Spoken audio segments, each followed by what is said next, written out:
Hi! Get ready to prepare this fresh recipe, perfect for the summertime, the Greek salad. Let's start by slicing the vegetables.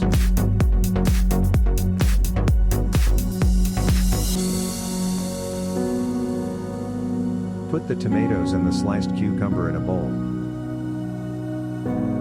Add the sliced greenhorn pepper and the Tropea Red Onion. Season the salad with a pinch of salt and a couple of tablespoons of oil.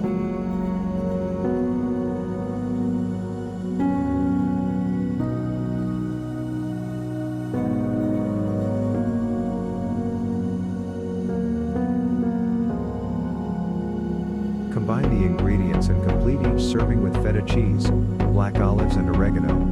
And get ready for this Greek dish.